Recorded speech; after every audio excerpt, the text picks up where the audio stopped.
से first year bio. Chapter का नाम है बायोमोलिक्यूल्स यानी जैव अणु। अब देखिए जैव अणु क्या होते हैं। आप सभी जानते हो कि जो सेल होते हैं यानी जो कोशिका होती है, ठीक है, जो कोशिका होती है, कोशिका के अंदर कार्बनिक और रासायनिक तत्व पाए जाते हैं। क्या पाए जाते हैं? कार्बनिक तत्व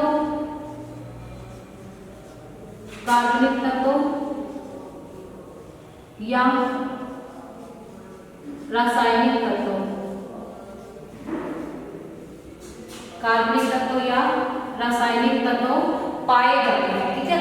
ये कार्बनिक तत्व और रासायनिक तत्व संगठित होकर के या संगठित होकर के कोशिका का क्या करते हैं? निर्माण करते हैं। अब कोशिका की रचना और इसका कार्य, कोशिका की रचना और कोशिका का कार्य दोनों ही कार्बनिक तत्वों और रासायनिक तत्वों पर क्या करते हैं? निर्भर करते हैं। तो जो कोशिका होती है उसके अंदर कार्बनिक और रासायनिक तत्व पाए जाते हैं, कार्बनिक और रासायनिक तत्व पाए जाते हैं। अब देखिए ये कार्बनिक तत्व और रासायनिक तत्व संगठित होकर के कोशिका का क्या करते हैं? निर्माण करते हैं। अब देखिए जो कोशिका की रचना और कार्य दोनों ही कार्बनिक तत्व और रासायनिक तत्वों पे क्या करता है? निर्भर करता है। अब बात की बायोमोलिक्यूल्स यानी जैव अणु की, तो कोशिका के अंदर जो कार्बनिक और रासायनिक जो तत्व पाए जाते हैं, ठीक है, ये कोशिका है, इस कोशिका के अंदर क्या बोला था? कार्बनिक होगा या फिर क्या होगा? रासायनिक होगा, ठीक है।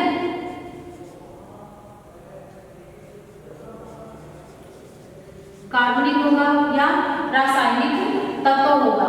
इन तत्वों को बायोमोलिक्यूल्स यानी जैव अणु कहा जाता है। फिर से बोले, कोशिका के अंदर पाए जाने वाले कार्बनिक या रासायनिक तत्वों को बायोमोलिक्यूल्स यानी जैव अणु कहा जाता है। अब अपन को एक एक करके बायोमोलिक्यूल्स पढ़ने होंगे। तो सबसे पहले पढ़ेंगे एंजाइम्स। अपना पहला पॉइंट है एंजाइम, ठीक है। अब देखिए एंजाइम क्या होते हैं? वे जैव उत्प्रेरक जो स्वयं अपरिवर्तित रहते हुए रासायनिक अभिक्रिया की गति को क्या कर देते हैं? तिरोक कर देते हैं। क्या कहलाते हैं? एंजाइम कहलाते हैं। वे जैव उत्प्रेरक जो कि स्वयं अपरिवर्तित रहते हुए रासायनिक अभिक्रिया की गति को क्या कर देते हैं? तिरोक कर देते हैं। क्या कहलाते हैं? एंजाइम कहलाते हैं, ठीक है। सर्वप्रथम यूरिएज एंजाइम को क्रिस्टलीकृत किया गया। यूरिएज, सर्वप्रथम यूरिएज एंजाइम को क्रिस्टलीकृत किया गया। किसको? यूरिएज एंजाइम को क्रिस्टलीकृत किया गया। तो ध्यान में रखना, सबसे पहला एंजाइम यूरिएज एंजाइम एक ऐसा एंजाइम था जिसको सर्वप्रथम क्रिस्टलीकृत किया गया। अब देखिए एंजाइम शब्द का प्रतिपादन किया था कुहन नामक वैज्ञानिक ने। किसने? कुहन नामक वैज्ञानिक ने एंजाइम शब्द का क्या किया था? प्रतिपादन किया था, ठीक है। अमाइलेज एंजाइम की खोज की थी बर्जीलियस नामक वैज्ञानिक ने। ध्यान में रखना,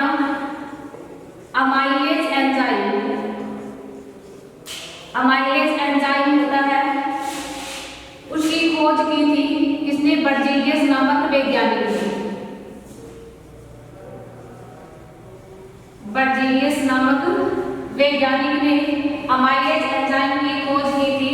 तो ध्यान रखना कि एंजाइम शब्द का प्रतिपादन सर्वप्रथम किसने किया था? कुहन नामक वैज्ञानिक ने किया था।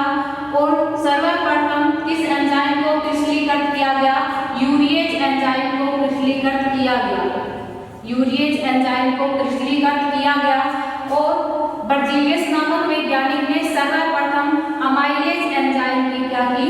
खोज की। अब बात करते हैं कैरेक्टरिस्टिक्स ऑफ एंजाइम, एंजाइम के लक्षण की। अगला पॉइंट है हमारा एंजाइम के लक्षण। अब देखिए एंजाइम के लक्षण। तो सबसे पहला लक्षण है, आप सभी जानते हो कि एंजाइम किसके बने होते हैं? प्रोटीन्स के बने होते हैं। एंजाइम किसके बने होते हैं? प्रोटीन्स के बने होते हैं।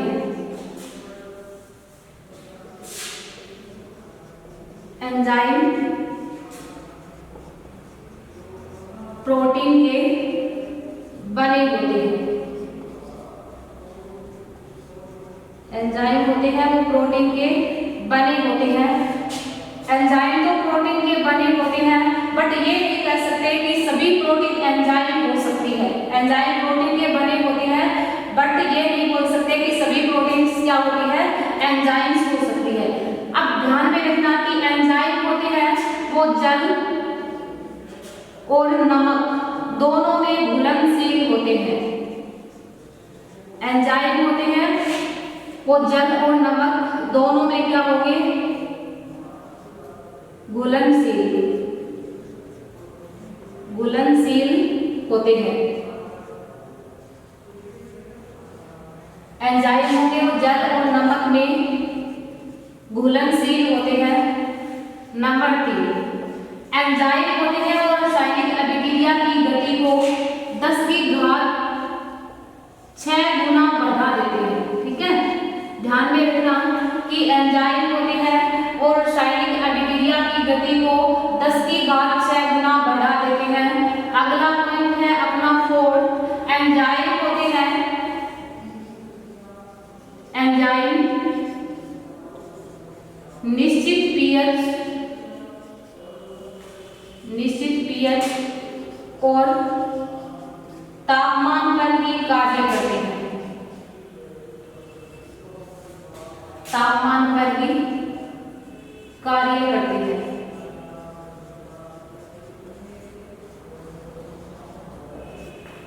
देखिए, एंजाइम होंगे वो निश्चित पीएच और तापमान पर ही क्या करेंगे? कार्य करेंगे। बट यदि पीएच और तापमान यदि इसकी निश्चित सीमा से बढ़ा दी जाए तो जो अभिक्रिया होती है उसकी गति क्या हो जाती है? मंद हो जाती है। ठीक है, अब एंजाइम होते हैं, नंबर 5 पॉइंट, एंजाइम क्या होते हैं? रंगहीन होते हैं। ध्यान में रखना, एंजाइम क्या होते हैं? रंगहीन होते हैं। ठीक है, एंजाइम क्या होंगे? रंगहीन होंगे। तो ये एंजाइम्स के लक्षण है। सबसे पहला लक्षण हमने क्या पढ़ा है? एंजाइम्स होते हैं वो प्रोटीन के बने होते हैं, बट ये नहीं बोल सकते कि सभी प्रोटीन्स क्या हो सकती है? एंजाइम्स हो सकते हैं। जो एंजाइम होते हैं वो नमक और जल के अंदर क्या होते हैं? घुलनशील होते हैं। थर्ड अपना पॉइंट है, एंजाइम होते हैं वो रासायनिक अभिक्रिया की गति को 10 की घात 6 गुना क्या कर देते हैं? बढ़ा देते हैं। ठीक है, नंबर 4 पॉइंट अपना है, एंजाइम जो होते हैं वो एक निश्चित पीएच और तापमान पर ही क्या करते हैं? कार्य करते हैं। यदि इस पीएच और तापमान को इस सीमा से अपन जब ऊपर करेंगे यानी इसमें वृद्धि करेंगे तो एंजाइमिक रिएक्शन या कोई भी अभिक्रिया क्या हो जाती है? रुक जाती है या फिर उसकी गति क्या हो जाती है? मंद हो जाती है। अगला 5 नंबर पॉइंट है अपना, एंजाइम क्या होते हैं? रंगहीन होते हैं।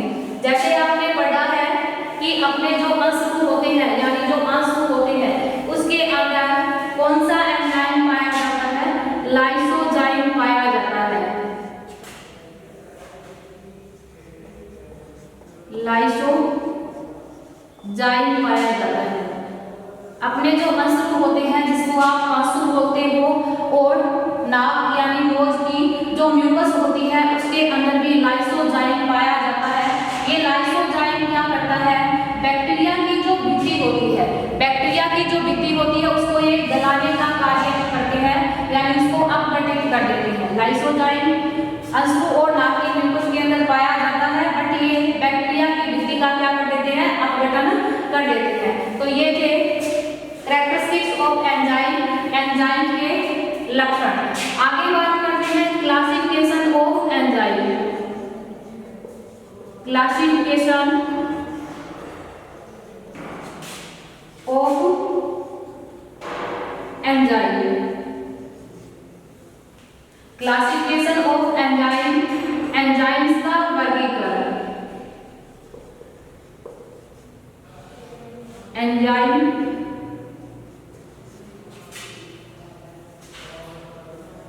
एंजाइम्स का वर्गीकरण।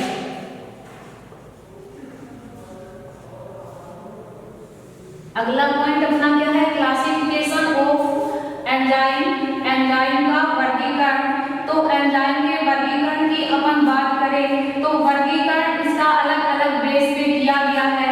तो देखिए सबसे पहला एंजाइम है ऑक्सीरिडक्टेज। ऑक्सीरिडक्टेज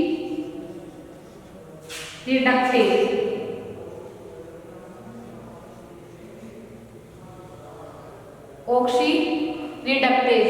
तो अपना जो पहला एंजाइम है वो कौन सा है, ऑक्सीरिडक्टेज।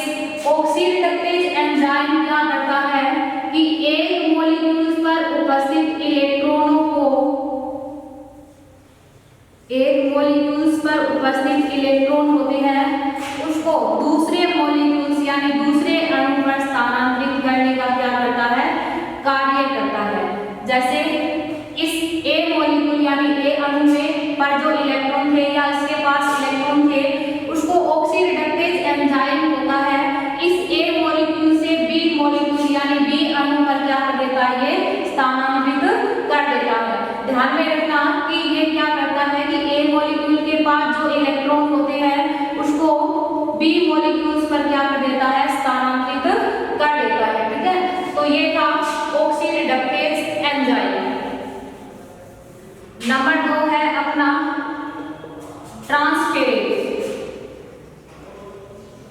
ट्रांसफेरेज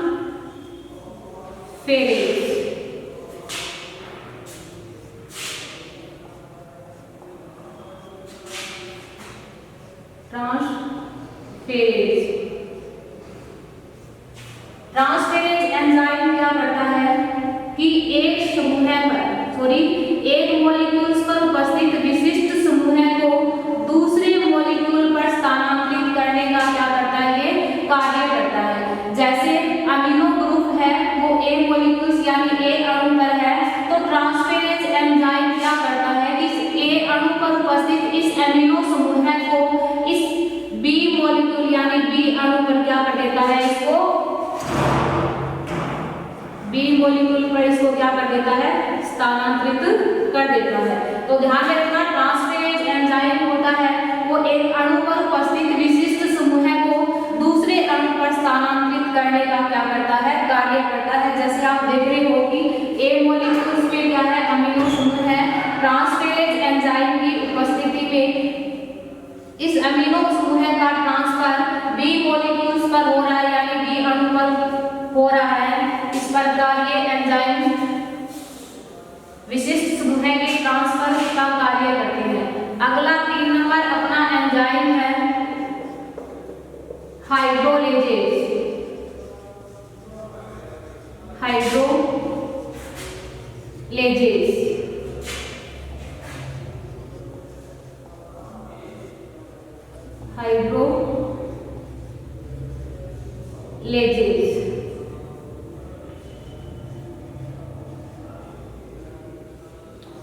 अगला जो अपना एंजाइम है वो क्या है, हाइड्रोलेजेज। हाइड्रोलेजेज जो एंजाइम होता है वो क्या करता है कि H2O की उपस्थिति में दो अणुओं के मध्य उपस्थित हाइड्रोजन बॉन्ड को तोड़ देता है। ठीक है, जैसे A और B है, दोनों आपस में हाइड्रोजन बॉन्ड के द्वारा जुड़े हुए हैं। ये क्या करता है, H2O यानी जल की उपस्थिति में A और B मॉलिक्यूल के मध्य उपस्थित इस हाइड्रोजन बॉन्ड को क्या कर देता है, ये तोड़ देता है। ठीक है, तो इस प्रकार हाइड्रोलेजेज एंजाइम का कार्य क्या होता है कि ये A और B मॉलिक्यूल के मध्य यानी दो अणुओं के मध्य जो हाइड्रोजन बॉन्ड है उसको H2O की उपस्थिति में क्या कर देता है, ये तोड़ देता है। ठीक है, अगला एंजाइम है अपना आइसोमेरेज।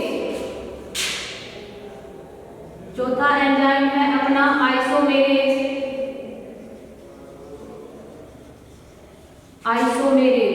आइसोमेरेज एक ऐसा एंजाइम है जो कि संरचनात्मक समानता के रूपांतरण हेतु उत्तरदायी होता है। संरचनात्मक समानता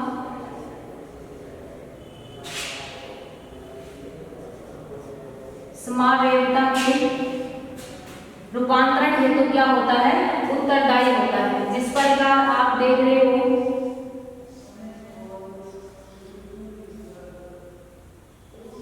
जैसे ये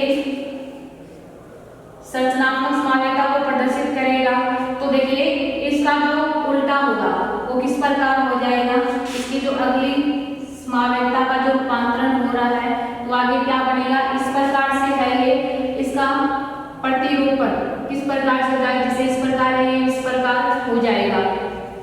तो इस यहाँ भी आ गया, यहाँ पे क्या आ गया, सी आ गया, ठीक है। तो इस प्रकार के संरचनात्मक समावेशिता के रूपांतरण हेतु क्या होते हैं, उत्तरदायी होते हैं। कौन से एंजाइम, आइसोमेरेज।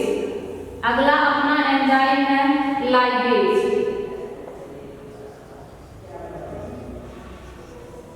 लाइगेज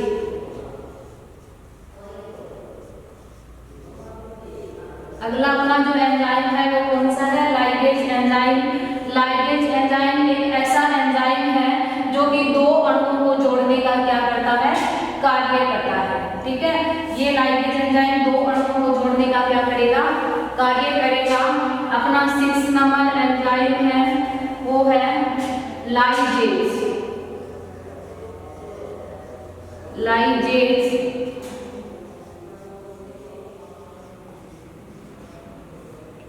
लाइगेज, ठीक है। लाइगेज एंजाइम क्या करता है कि दो अणुओं के मध्य उपस्थित जो डबल बॉन्ड है, ठीक है, दो अणुओं के मध्य उपस्थित जो डबल बॉन्ड है उसको तोड़कर उसके स्थान पर ये सिंगल बॉन्ड बनाने का क्या करते हैं, कार्य करते हैं। जिस प्रकार एक डबल बॉन्ड भी है तो इन दोनों अणुओं के मध्य क्या है, डबल बॉन्ड उपस्थित है।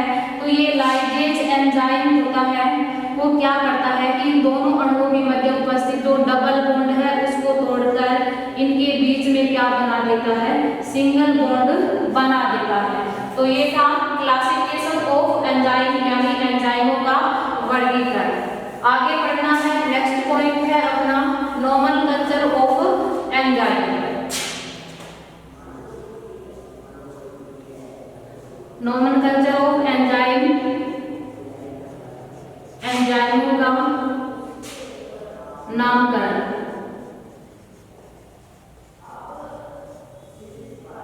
नेक्स्ट अपना पॉइंट है नोमेनक्लेचर ऑफ एंजाइम, जिसको हिंदी में बोलते हैं एंजाइमों का वर्गीकरण।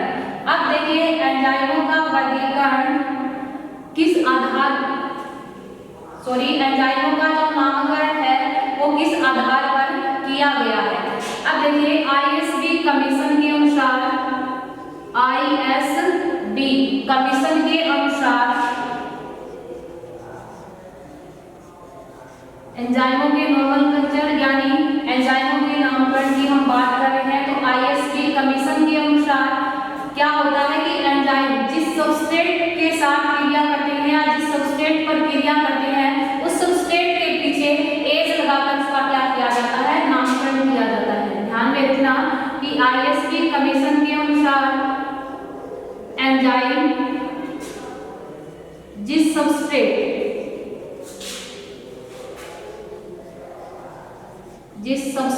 पर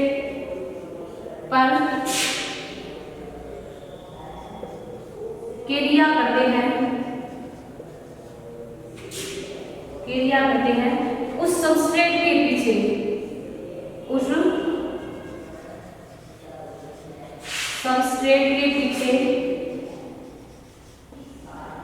सबस्ट्रेट के पीछे एज लगाकर, उस सबस्ट्रेट के पीछे एज लगाकर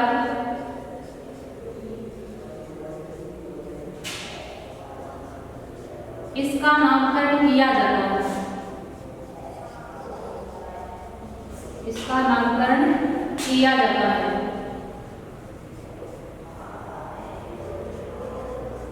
ठीक है, तो ध्यान में रखना कि एंजाइमों के जब नोमेनक्लेचर यानी एंजाइमों के जब नामकरण की बात की जाए तो आईएसबी कमीशन के अनुसार क्या बोलते हैं कि एंजाइम जिस सबस्ट्रेट पर कार्य करेंगे या क्रिया करेंगे उस सबस्ट्रेट के पीछे क्या लगा देते हैं, एज लगाकर उसका नामकरण किया जाता है। जैसे मांडको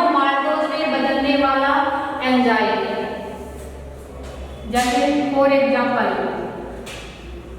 ये मांड है, मांड को माल्टोज में बदलने वाला एंजाइम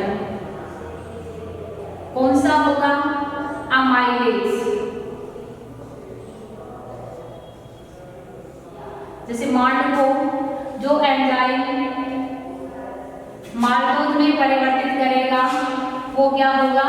अमाइलेज एंजाइम। दूसरा बेस ये रखा गया है कि एंजाइम जिस रासायनिक अभिक्रिया पर क्रिया या कार्य करते हैं या जिस रासायनिक अभिक्रिया को संपन्न करते हैं उसके आधार पर उसका नामकरण किया जाता है। जैसे ऑक्सीकरण का कार्य करने वाला oxy reductase enzyme, oxy reductase enzyme.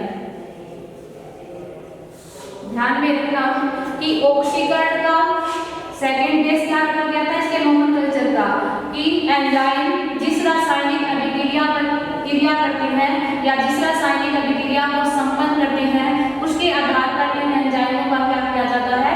नामकरण किया जाता है। जैसे ऑक्सीकरण का जो एंजाइम कार्य करते हैं उनको क्या बोलते हैं? ऑक्सी रिडक्टेज एंजाइम कहा जाता है। तो ये था एंजाइमों का नामकरण। ठीक है, आगे बात करते हैं mechanisms of enzyme. Mechanisms of enzyme. Mechanisms of enzyme, एंजाइमों की क्रियाविधि।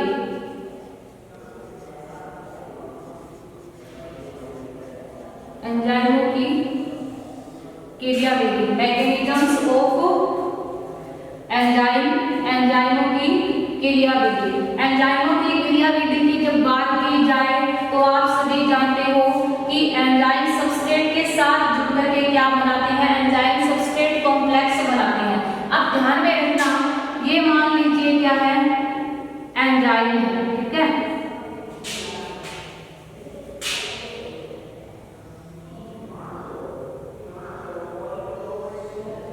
जैसे ये एंजाइम है,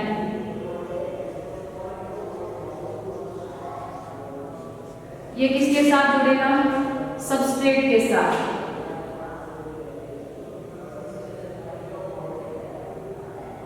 जैसे ये कोई सबस्ट्रेट हो गया, ठीक है।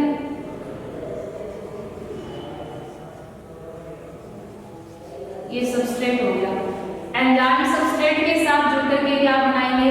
एंजाइम सबस्ट्रेट कॉम्प्लेक्स बनाते हैं। एंजाइम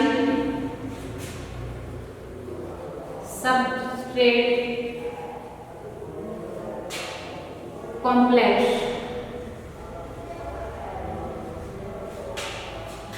का क्या करते हैं? निर्माण करते हैं, जो शीघ्र ही किसमें टूट जाता है? एंजाइम प्लस प्रोडक्ट के अंदर टूट जाता है। तो एंजाइम की जब क्रियाविधि की बात की जाए तो एंजाइम होते हैं वो सबस्ट्रेट के साथ क्रिया कर या फिर एंजाइम सबस्ट्रेट के संपर्क में इस प्रकार आते हैं ताकि सबस्ट्रेट है वो एंजाइम के सक्रिय स्तर के साथ आसानी से क्या हो जाए? ज्वाइन हो जाए। इस प्रकार एंजाइम और सबस्ट्रेट दोनों ज्वाइन होकर के क्या बनाते हैं? एंजाइम सबस्ट्रेट कॉम्प्लेक्स का क्या करते हैं? निर्माण करते हैं। इस प्रकार बना हुआ जो कॉम्प्लेक्स है शीघ्र ही किसमें टूट जाता है? एंजाइम प्लस प्रोडक्ट के अंदर टूट जाता है। तो एंजाइम की क्रियाविधि को समझाने के लिए अलग अलग वैज्ञानिकों ने दो थ्योरीज का क्या किया? प्रतिपादन किया। नंबर एक थ्योरी है अपनी lock and key model. Lock and key model, ताला चाबी सिद्धांत।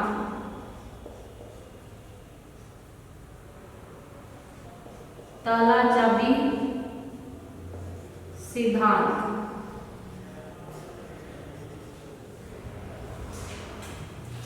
सेकंड है अपनी theory induced fit model.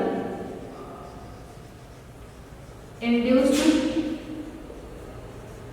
Fit model. अभिप्रेरित अनुरूपता का सिद्धांत। अभिप्रेरित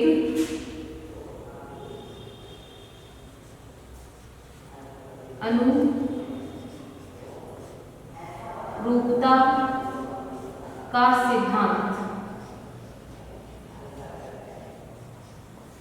तो देखिए, एंजाइमों की क्रियाविधि को समझाने के लिए दो थ्योरीज का प्रतिपादन किया गया था। एक नंबर 1 थ्योरी है लॉक एंड की मॉडल, ताला चाबी सिद्धांत। सेकंड अपनी थ्योरी है इंड्यूस्ड फिट मॉडल, यानी अभिप्रेरित अनुरूपता का सिद्धांत। तो सबसे पहले नंबर 1 अपनी थ्योरी है वो कौन सी है? Lock and key model. इस थ्योरी का प्रतिपादन किया था एमिल फिशर नामक वैज्ञानिक ने। ध्यान में रखना, फर्स्ट अपनी जो थ्योरी है लॉक एंड की मॉडल, उसकी हम बात कर रहे हैं। Lock and key model theory का प्रतिपादन किया था एमिल फिशर नामक वैज्ञानिक ने। एमिल फिशर क्या कहते हैं कि जो एंजाइम होता है वो किसकी तरह कार्य करता है? ताले की तरह कार्य करता है। और सबस्ट्रेट होता है वो चाबी की तरह क्या करता है? कार्य करता है। ठीक है, तो ध्यान में रखना, एमिल फिशर ने क्या बोला था? लॉक एंड की मॉडल के अंदर एंजाइम होते हैं वो ताले की तरह कार्य करते हैं, बट सबस्ट्रेट होते हैं वो चाबी की तरह क्या करते हैं? कार्य करते हैं। आप सभी जानते हो कि एक विशेष प्रकार के लॉक यानी ताले को खोलने के लिए एक विशेष प्रकार की चाबी की क्या होती है? अपन को आवश्यकता होती है। ठीक है, जैसे एक विशेष प्रकार के ताले को खोलने के लिए अपन को एक विशेष प्रकार की चाबी की क्या होती है? आवश्यकता होती है। उसी प्रकार एंजाइम होते हैं वो एक विशेष सबस्ट्रेट के साथ भी क्या होते हैं? ज्वाइन हो सकते हैं। या फिर ये बोल सकते हो आप लोग कि एंजाइम के लिए भी एक विशेष प्रकार के सबस्ट्रेट की भी क्या होती है? आवश्यकता होती है। इस प्रकार एंजाइम होते हैं वो इस सबस्ट्रेट के साथ ज्वाइंट होकर के क्या बनाएंगे? एंजाइम सबस्ट्रेट कॉम्प्लेक्स का निर्माण करते हैं। एंजाइम सबस्ट्रेट कॉम्प्लेक्स का निर्माण करते हैं। ठीक है, ये एंजाइम सबस्ट्रेट के साथ ज्वाइंट होगा और कौन सी साइट के साथ? ये ध्यान में रखना कि एंजाइम के अंदर दो साइट पाई जाती है। एक तो होती है सक्रिय यानी एक्टिव साइट, सक्रिय स्थल जिसके साथ हमेशा सबस्ट्रेट जुड़ता है। ठीक है, एक होता है अक्रिय स्थल या एलोस्टेरिक साइट। क्या होती है?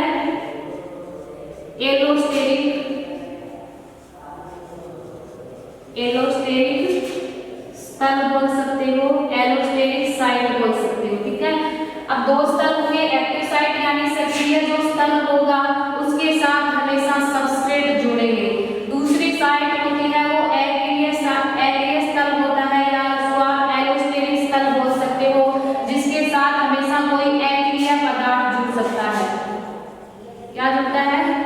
अक्रिय पदार्थ जुड़ता है। जैसे कोई केशियन एक ऐसा विषैला पदार्थ होता है, पोटेशियम साइनाइड।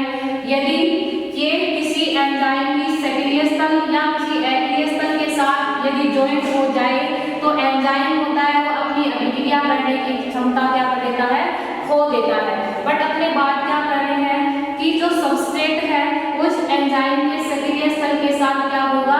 ज्वाइंट होगा, और ज्वाइंट यानी जुड़ेगा और जुड़कर के क्या बनाएगा? एंजाइम सबस्ट्रेट कॉम्प्लेक्स का क्या करता है? निर्माण